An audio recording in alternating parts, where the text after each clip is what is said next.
United States, Canada, Mexico, Panama, Haiti, Jamaica, Peru, Republic Dominican, Cuba, Caribbean, Greenland, El Salvador 2, Puerto Rico, Colombia, Venezuela, Honduras, Guyana, and still Guatemala, Ecuador, Bolivia, Chile, Brazil, and Scotland are there to thrill. Right, welcome, Salmon's Pizzeria. Scotland have qualified for the World Cup. I can't believe I nearly got through that. I do apologise, but I'm not doing it again. Welcome. We are going to the World Cup, which is a phrase I never thought I would say in my life. But here we are. I am joined by Kieran, I'm joined by Ethan, I'm joined by Goggsy to dissect what was just an incredible night of football at Hampden Park on Tuesday. Probably one of the best nights of football best games of football I've ever been to. Well, I mean, probably one of the most dramatic games of football I've ever been to. And really just try to check our emotions. We had 48 hours to kind of to let it sink in. It hasn't really yet, I think, fair to say. But Kieran, you're looking resplendent in your away Scotland top there. I'm trying to think what campaign film. Let's say that's Euro 2012. Euro 2012, yeah. I'm happy I got that one right. Craig McHale-Smith special. You know? Okay, I'm glad. I'm no longer glad I got that one right because it just reminded me of him. Craig Levine ball. But Kieran, how are you getting on? I saw you outside the game very briefly. Yeah. After the game last night, after the game on Tuesday night. Can you put it into words? I don't think I can really. Despite having 40 hours to kind of fully digest everything that happened on Tuesday night, from the pre-match build-up to, even the national anthem, the game itself, and we'll obviously go on to talk about it in great detail later on, but honestly I don't think I've recovered still fully from the celebrations of the goals, the full-time celebrations. I'm looking forward to be on here and finally discussing a successful World Cup qualification. We don't need to worry about a playoff. We're qualifying. We're going. I'm over the moon. Delighted to be on. I'm so happy watching the playoff draw today, knowing we have no part in it, and it's for the good reason that we have no part in it rather than we finish third in the group. It's just good to kind of point and laugh and just, in March, watch those playoffs, both the Interconfed and the UEFA playoff, knowing it's Ireland, Wales, Northern Ireland, that we can just laugh at like sickos watching the TV like in that cartoon strip. Goggsy, I mean, I still think I'm on a high from 2 nights ago. How about you? I'm still riding the crest of a wave, mate.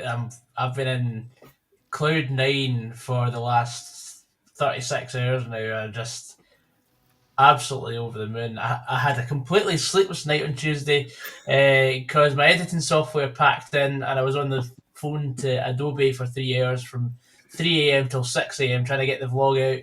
I finally went out. I think I went to bed about 10 a.m. and then I was up again at 2 for work on the Wednesday.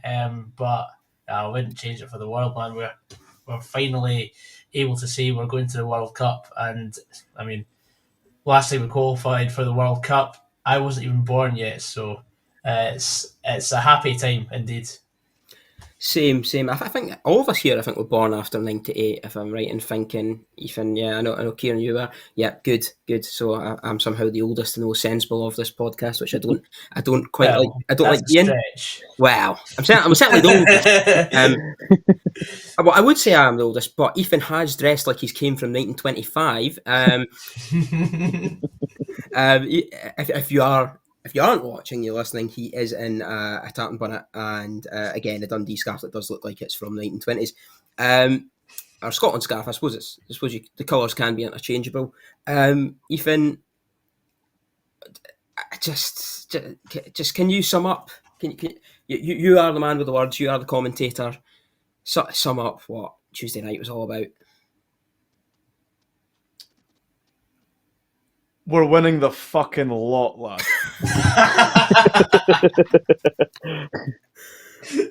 Yeah, I mean, I obviously, growing up, my feeling was we always had pretty good squads in terms of personnel, and then over the last kind of 10 years, that we find ourselves in a bit of a sugary peg. And even I looked at the lineup that Scotland had in 2020.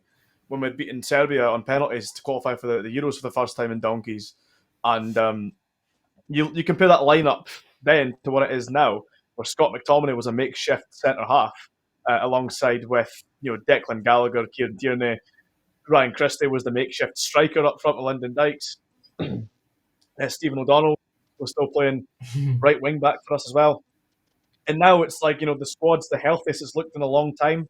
The team in general is the healthiest it's looked in a long time. And of course, the accomplishment in itself, it says it all. The celebrations in itself says it all. This is monumental. This is colossal.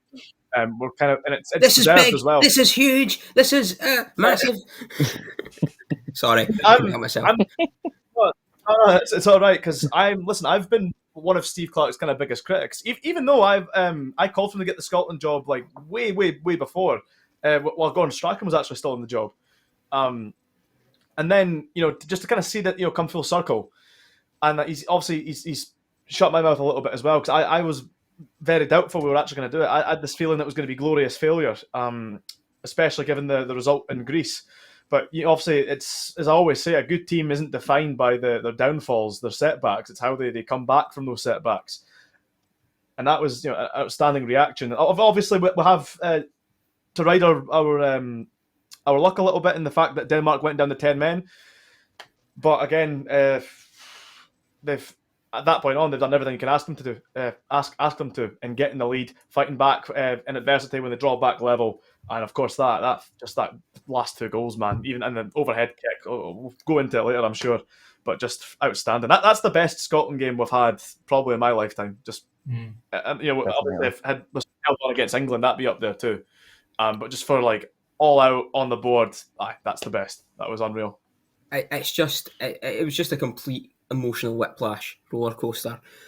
Before we kind of get into the nuts and bolts of the game, I did kind of want to say, even before the game, and I don't know, from about Sunday onwards, I kind of had a feeling that Scotland were going to do something. I kind of just felt, don't know why, there was no logic to it really based off of the 5 games we'd seen previously. There was just the logic that I was like, right, that's one game. I just think we're going to win. I just think we're going to win, and it should be, in theory, right, with games at Hampden, it should be the same atmosphere going into the game, same 50,000 as it is in any game. But even the centre of Glasgow, I remember getting the train from Dundee to Queen Street, and it was absolutely rammed at like 3 o'clock for a 7:45 kick-off. Fans singing Scotland songs on the train. Boy got a speaker playing Dignity, which you would have absolutely loved, Kieran. It was me with the speaker. I probably was. I didn't see who it was. But I mean, it just kind of was a bit of a. I don't know. Maybe I'm just kind of imagining it, and maybe just from what I see online and stuff. But I did kind of feel like there was a certain vibe in Glasgow all day that something was going to happen. It was going to be the special night. It was just a kind of a really crappy November evening where like everything could go our way, and it was just like. I just, even getting into the turnstile, I was like, I got in 15 minutes early, which is something that I never do at Hampden. I'm usually, if I get in for the anthems, I'm happy. I got in 15 minutes early, and they had kebab pies ready, which is something they never do at Hampden. Everything was going right that night, and I don't know if that was a sign, but I just kind of felt like, this is going to be a night. I don't know, Goggsy, if you kind of had the same feeling. Maybe less so because Adobe packed it in for you later on, but no, but. I think things were just going swimmingly because all my public transport aligned perfectly because I have to take a bus, a train, a plane, a boat. But no, it was good. Definitely. That's just to get out of Edinburgh. Yeah, you're right there. But I'm just delighted. I can't stress that enough. Like, I did have a sort of expectation that we were going to win though, because our record against Denmark for a pot 1 side is actually very good. I didn't understand how Denmark were so overconfident with getting a result, considering they'd just drawn against Belarus at home. But I mean, that's 4 wins at home in a row against Denmark. Last time they beat us was in 2002 at Hampden. Obviously, they beat us in Copenhagen, but they can't get a result in Scotland at the moment, which is great.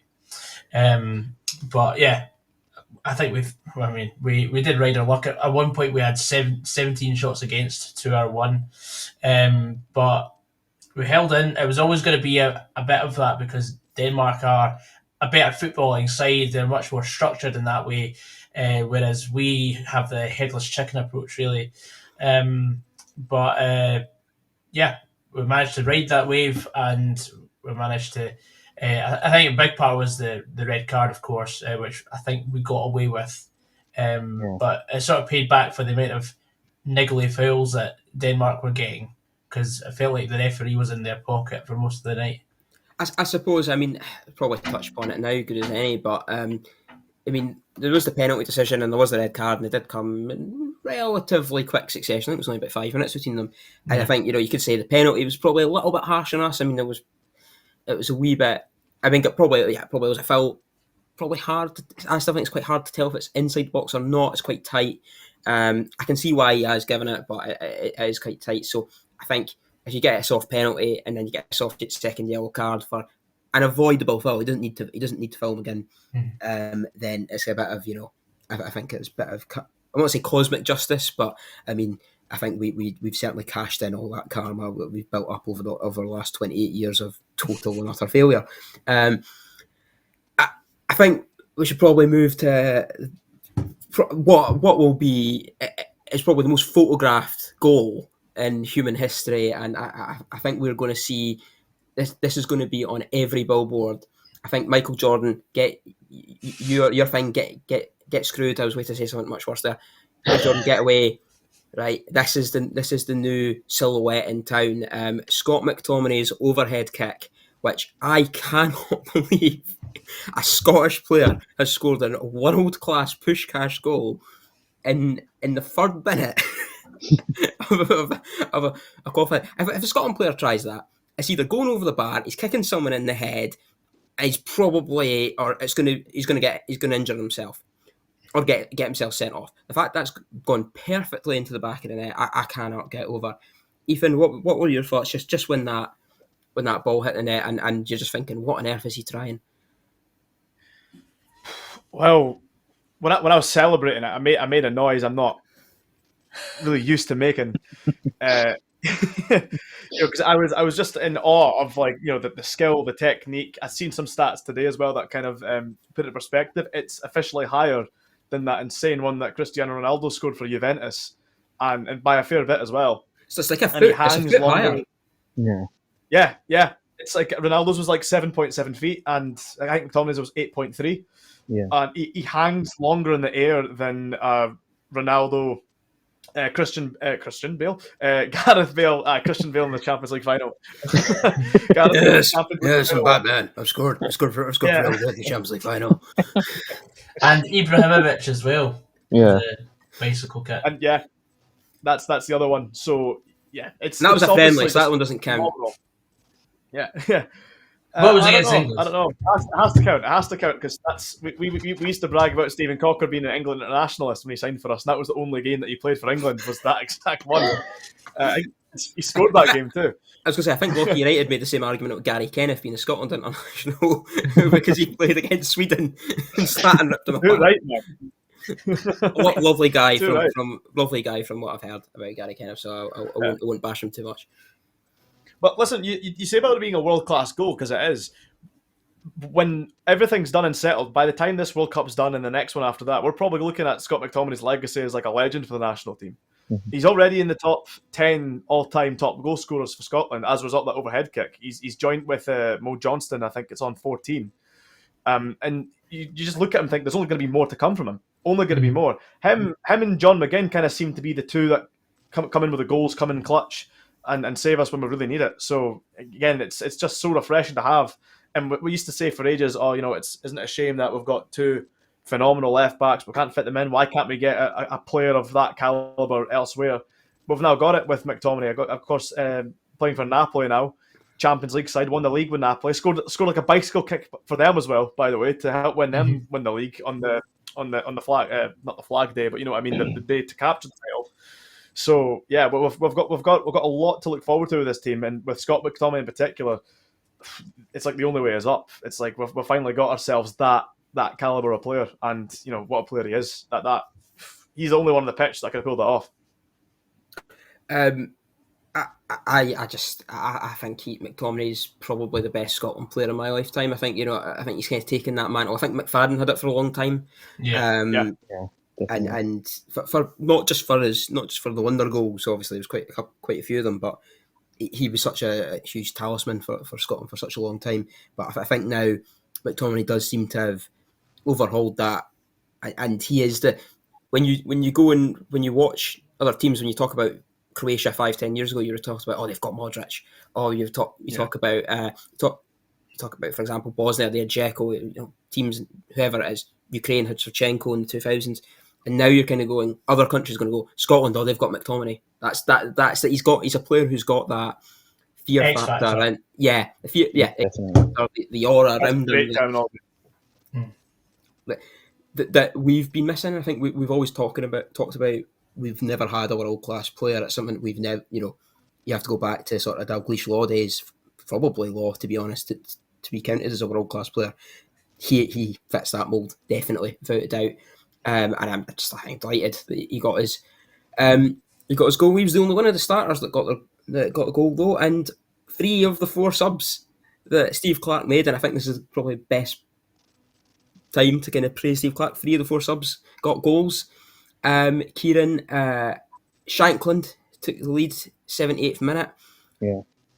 I think most of us probably thought that wasn't the end of the drama when he scored. Even no, what wasn't? I think I was pretty sure there was going to be another goal in this game. What were your feelings when that corner came in? I know it was at your end, so.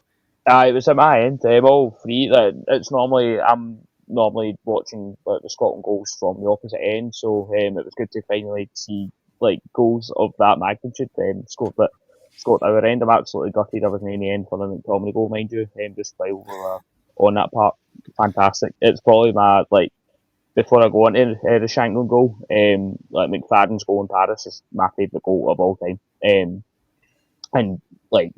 Tuesday night just blew that out of the water for me. It was fantastic. But Shankland's goal, I went to the toilet for that. So I walked up, I left because I thought that I think it was around about the time we were getting nothing for the referee, nothing was going our way, and I was like, fuck this, I'm away to the toilet. And I think I put out a tweet saying we're playing so far deep or something like that. We're playing so far deep, and it's cost us, fuck this, pretty much. I went to the toilet. And I had a kind of a cheer that was it was not a cheer, but it was something was happening. So I quickly finished the business, and went out and got to the top of the. Yes, obviously. I don't wash my hands. That's woke nonsense. But I got to the top of the stairs just to get down to my seat. And it was just as the corner was getting swung in, so I did get to see the goal. I ran down the stairs and I was hugging absolutely everyone in sight before I returned back to my seat. But we didn't get really much chance to celebrate it because obviously they equalised right after it, and I thought after that I thought it was just going to be one of the nights, straight after it. This image of you, Kieran, just necklacing around folks' necks, when they score. Yeah. Then when you go back up, they're my neck smells like piss now. That's new aftershave. I think even then, even when we did go in front, regardless, I think them equalising it was still coming. I thought just the way they struggled to get their own half, and Denmark penned us in really well. Even when they had the man down, I thought they still penned us in really well, and they just struggled to do it. So struggled to get out their own half and kind of create chances, and kind of struggled to stifle Denmark. So even when we did go 2-1 up, I still thought there was another goal in it, as you said, and obviously it's so gutting to lose a goal, concede a goal straight after you've took the lead again, But as soon as I went in, I don't think I felt low, so low in a game so much in my life since an incident in the Highlands I won't be talking about. But I was just so up and down that game, and there's just even when they did equalise, you just thought it was kind of game over. You know what I mean? I thought it was going to that big game over sign was going to come up and insert coin to start again. But Shankland, for what it was worth, I instinctive for Shankland, just 5 yards out, tap in, it's the ultimate striker's goal. It's quite funny when you see the XG stats for the 4 goals, and that one's 0.99. It's just like, right, okay. Like, it's probably and it's almost identical in terms of the position of the pitch where the limo miss came from. So I suppose that's kind of, it shows how much times have changed for Scotland. But what one thing I would say, I don't know, I know probably slightly different to you, Kieran, but even when we went to 2-2, I did think we'd get a winner. I don't know why. I just kind of thought under this Steve Clarke team, it had a similar vibe to the Israel game where McTominay scored the winner, where it just kind of felt, right, okay, something here, maybe. Even when I think McGinn puts one past the post, or he puts one over the bar, I can't quite remember what it was, I think he put it over the bar. After about 2 minutes to go, I was like, I still think we'll have one more chance here. I think something's going to happen. And it turned out to be Kieran Tierney, which I think was an unlikely source. Slotting it past the Celtic teammate, absolutely fantastic strike. I mean, in any other game, that would be the goal that's been talked about. Fantastic goal from the edge of the box. First time he hits it as well. 93rd minute, a goal good enough to win any game of football, to be fair. And absolute bedlam, I think, across Hampden. Not to be outdone, no. Somehow 5 minutes later, because we had 8 minutes of stoppage time, was Kenny McLean's halfway line goal, which I think encapsulates exactly how far Scotland have come in the last 4 years. I think it's a carbon copy of the Patrick Schick goal over David Marshall in the Euros, at the same end as well. I don't know about you guys, but I was like, I didn't even clock Schmeichel was that far out of his goal until the ball's over his head. I don't think I've celebrated anything as white as much as that. I mean, it was just incredible. I don't know about you, Goggsy. I don't know if you dropped your phone. I've not seen your vlog. I must apologise. That's fine. There's still plenty of time. But yeah, on the Tierney goal, it looked like he sort of the ball had been bent around time and space, because it looked like it actually goes like on FIFA.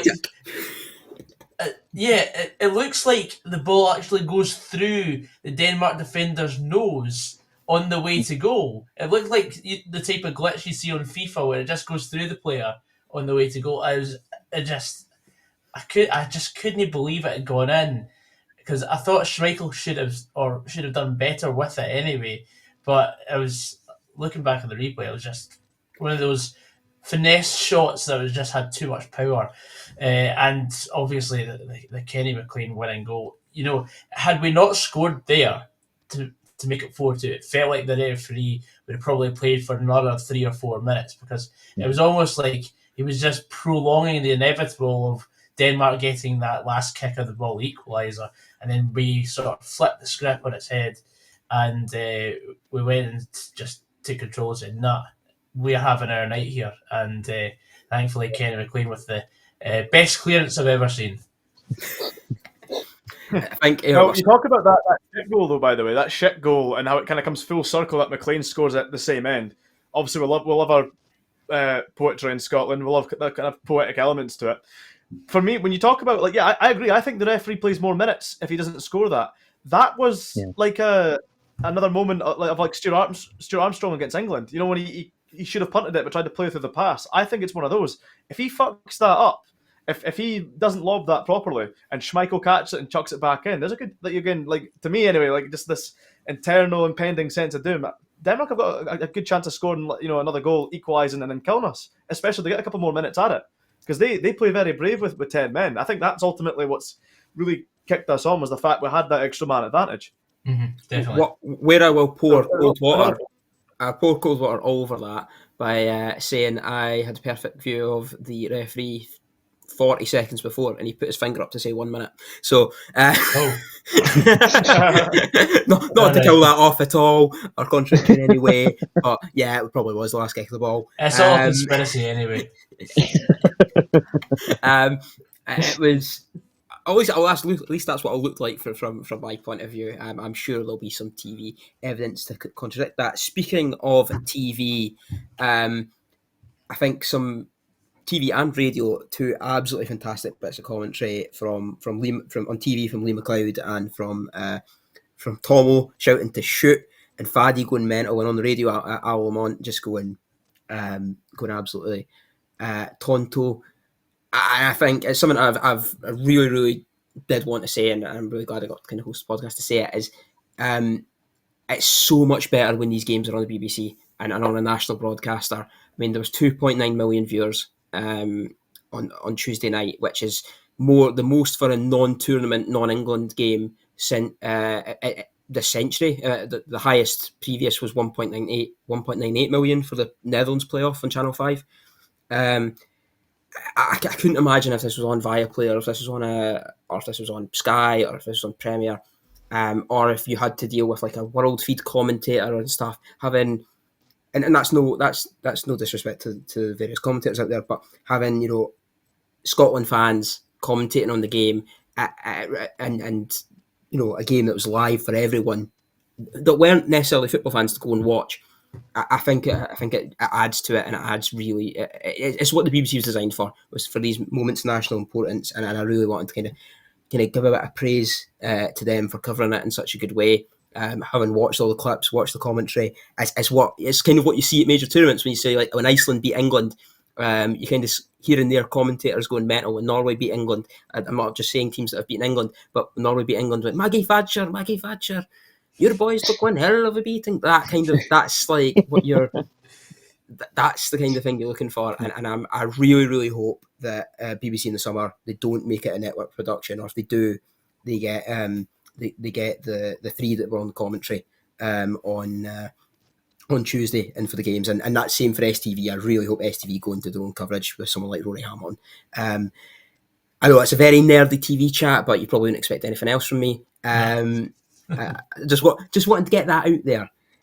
But moving on, the 5th of December, that is a date that is going to be excellent. 5 p.m, 5th of December in Washington, D.C.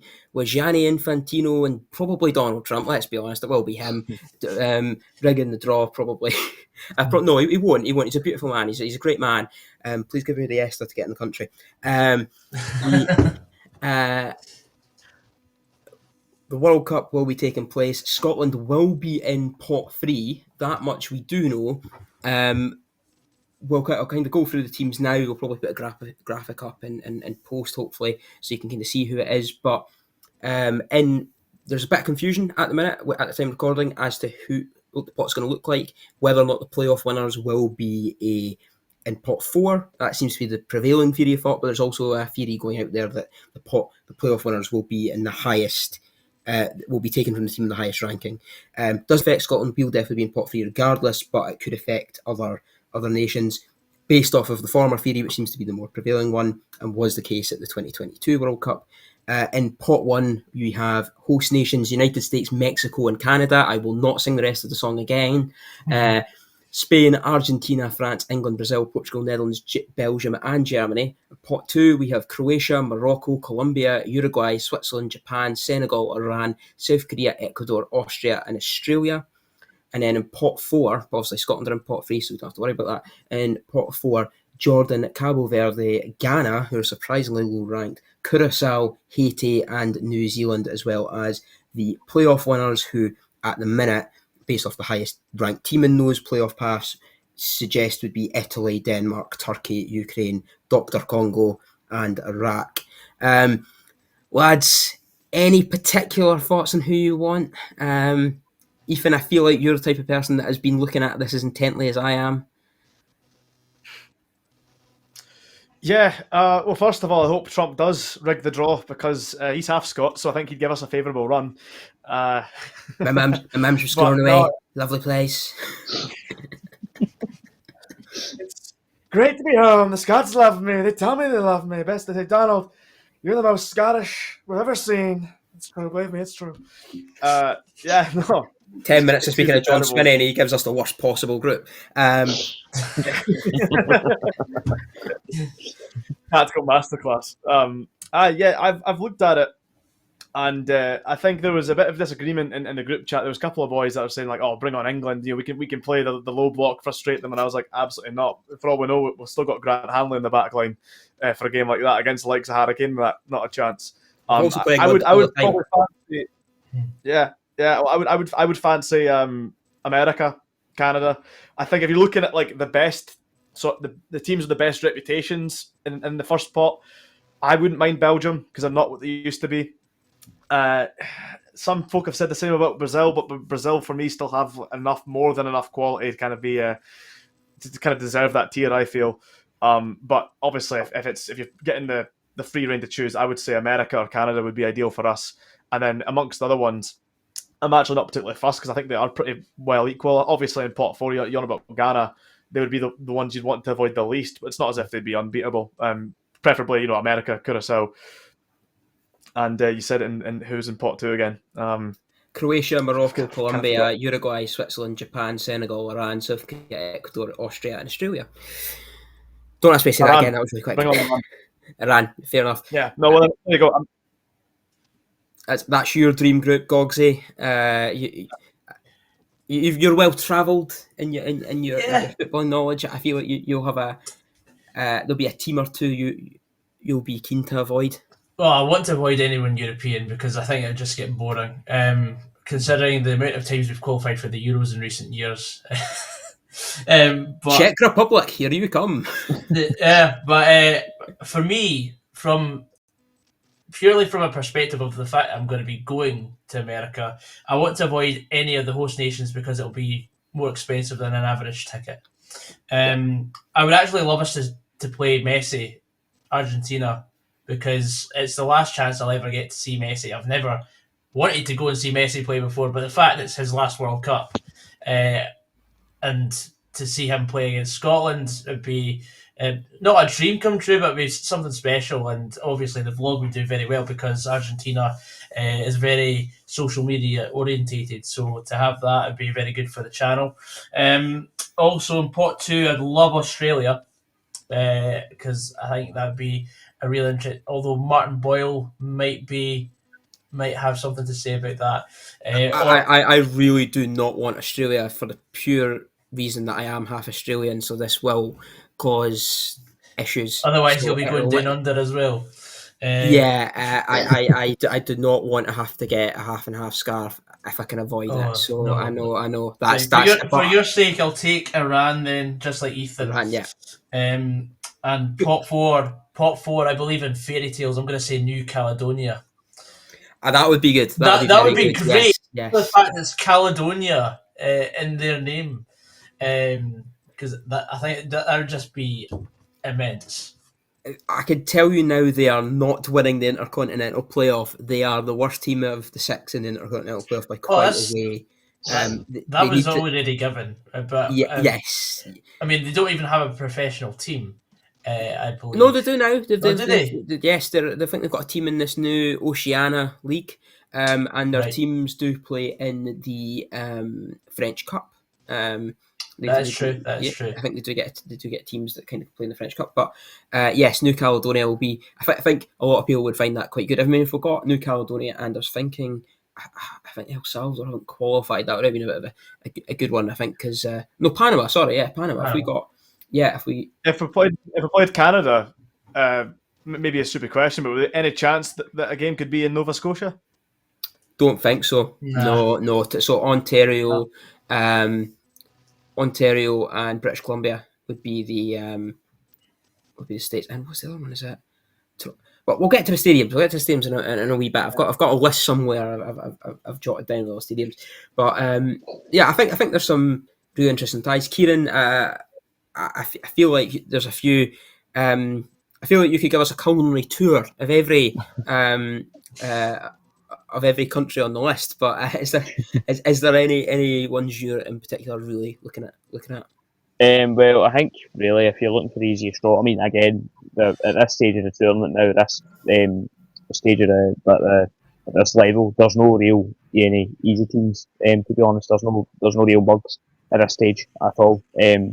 By Canada, Iran, Curacao for, but that would be something completely different. I know we played Canada in a friendly at Easter Road about, I think it was 2017 when we drew. Yeah, Awful game of football. Mhm. But I've I, got that from memory. I've totally blanked yeah, that from memory. Fraser but Aird scored. yeah, but something like that's something different. I wouldn't really want a European team at all. Well, depends who it is, as you said, like as Ethan said, as you can touch on about Belgium. I think they possibly would be beatable, even if they get like in Italy as well. If they get through the playoffs, mind you, that's all depending on them getting through the playoffs. I think they would be beatable, but I wouldn't be surprised if we get the group of death as well. That is the one I'm dreading. So like France or Argentina, I wouldn't mind an Argentina as well. Just to touch on Goggsy point about seeing Messi, I think that would be something really that'd be something special. But I just try and avoid as many European teams as we can. Try and keep it something completely different. And regardless, I honestly don't care who they get at the moment. I'm kind of just right now. I'm in the mood that I'll worry about it come the other draw. Right now, I'm just happy to be there. I'm happy that we made it through, and whoever it is, bring them on. Yeah, that's certainly a sentiment I can get behind. I'm kind of in two minds on this. I think there's a kind of like, part of me is like, I want teams that we can beat. Obviously, that's the main one. I want teams that I can easily get a ticket for, which is the other main one. Yeah. I really do not want a kind of Mexico where it'll be impossible to get a ticket. I really do not want. I feel like Argentina might be okay, depends on where the venue is. But the Messi factor, I think the pull factor there. I've seen Messi before. Unfortunately, I saw him play at Tannadice and score a hat trick. So, yeah. And he was 19 at the time, and I'm like, right, okay, well, why are we putting Mijel Kovacevic on him? The I think for me, I wouldn't be against England. We've played them so many times in recent years, and we've played them. I think we've played them at 3 of our last 4 major tournaments. I think if that's right in thinking, or 2 of the last 4 major tournaments, which is a ridiculous stat. And it's just like we've played them so many times. Can't deal with that Battle of Britain crap. I can't deal. Just being in the, to be honest, being in the same place as all the English fans for like the days before it's going to be just awful, and getting it's an unsavoury idea. So many assets to it. I wouldn't mind Germany. A kind of a bit of a. I don't think they're as strong as they were at the Euros, and I think we're slightly better. And there's a bit of kind of cosmic revenge there. Plus, I think Scotland, the German fans got on quite well. So I think, and you can only get one European team. So for me, Germany, I probably agree with Iran. Iran seems to be a good shout. Uruguay might be an underrated one. They lost 5-1 to the United States with their United States shadow side Right. the other night. So they're certainly not a team that they were. Ecuador will be the worst game of football ever. Scotland play Ecuador. Ecuador conceded 5 goals in 18 qualifying games, including 8 0-0 draws. So you can imagine Clark ball, very much movable object, stoppable force, worst 0-0 result you're ever going to see in your life there. As for pot 4, avoiding the European teams is a must because those European teams can be quite good. Italy, albeit actually Italy now is probably quite a winnable game, but yeah, you just don't want to play in Italy or a Turkey at a major tournament. I think that's just going to be a bit of fun. I think New Zealand New Zealand are probably the worst team at the World Cup by FIFA rank. They are the worst. But they've got the best player. We've got Chris Wood, who is quite good. No, Elijah Just. Oh, he's just sorry. I was like trying to think who's Kiwi. I was like, oh right, oh yeah. Curacao, Haiti will be interesting. There's a lot of Haitians in America, but I think Trump's got the travel ban, and so Haitian fans can't travel, so that'll be interesting. Jordan, Cabo Verde, any of the top 4 sides that aren't European playoff winners. So I mean, Iraq or the Congo would be quite good as well, I think. Or even I think for me, teams we haven't played before. Like all of us here, I've never seen a competitive game against a non-European nation. So that'll be something new. I know we've seen friendlies against some, like Japan. We went through a period of playing Japan a lot in friendlies, but yeah, obviously that's the last major tournament won by a men's national team from Britain was the Kieran Cup in 2006. So if we do get Japan, maybe that is a good omen 20 years on. But certainly many options. Are you guys going? That's the question. I know, Goggsy, you said you are. Ethan, Kieran, will you be going to North America? not booked anything as of yet. I think it would be kind of not so much silly, but because I think there's been a few people that have kind of done it already, but we don't know where we're going to be playing yet, so we're a bit kind of you could pick a partner, you'd end up in Mexico City, like you don't know where you're going to be. But I don't know. I think I need to look closer to the time right now. But I would love to be like before it. I was kind of apprehensive of being to America as somewhere that's not really tickled my fancy. There's a few places in America, mind, that I would like to go to, but it's not like the be all and end all places I would love to go. But I think Tuesday night just changed my mind completely with seeing the atmosphere and the celebrations at full time. It just kind of flipped it on its head, and I was like, yeah, get me booked. I want to go, but yeah, I think it's waiting to see what how it is nearer the time. But I would love to go regardless. Ethan, and you, I feel like you've been to America before, haven't you? Am I right in thinking? Yeah, I've been a few times. But I'm on the same boat as Kieran. Kind of need to kind of see where we're playing first, and then once we know definitely where we're going to be playing venue wise, just then see if it's viable. Because obviously the prices and that are completely hiked. I'm going to try because for all we know, we might not get this chance again. Well, you never know. So yeah, I'm going to try. I'm going to really try to be there for one of them. A good point though about Haiti. I didn't think about factors like that where depending on what the other country could bring, is potentially more seats for able-bodied Scots. So that's quite a good thing to look out for as well. As opposed to disabled Scots, they don't get a seat. Oh, right, yeah. All right, Kieran. Right, Kieran. Ethan, sorry. Got to check for the offside flag on that one. Yeah, it's going to be here. Cheeky VAR check. I think I'm actually speaking to the guys that I go to a Scotland game with just after this call. I've got a spreadsheet of flights already. Some incredibly weird places you can fly from for a ridiculous rate. Ethan, I think they will very much interest you. I think I will let you know afterwards. Can I subscribe to this newsletter as well, please? Because I just need to. They will be getting shared in group chat. One after I've booked it, because I don't want the price to go up. I think for me, I will be going. I really enjoy Euro 2024. I had tickets for all three games. Did not have tickets for the fourth game because we didn't have a fourth game. I don't know what I think is quite. It's far more opaque how tickets are going to be bought for the World Cup compared to the Euros. There's not been much chat about what allocation the SFA is going to get for a supporters club. Hopefully it's 10,000 like it was last time, in which case that would be perfect because 10,000 tickets, I'm about 8,000 in the SSE queue, so that's perfect for me. Sorry for everyone else who's listening, but very selfishly, I'd be happy with that. I think I'm not too bothered about missing a game. I think, like I say, personally, I got to go to two. I got to go to all three last time. So if I got to one game and was there in America or in Mexico or in Canada for 2 games, I think I'd be really happy. But it certainly seems like it's going to be a really exciting time in America. I think we're probably going to wrap this one up relatively early for a podcast. I think me and Ethan did a Dundee Derby podcast that lasted about 4 hours once before Dundee won 4-2. But I think I'd just like to thank everyone for listening. Thank you guys for taking time out of your evening to speak to this jabroni. And we will see you in June in the Americas. It's goodbye from me. Of you guys. Goodbye. Catch you after. Right, subscribe. And we'll really shake them up when we win the World Cup. Because Scotland are the greatest football team.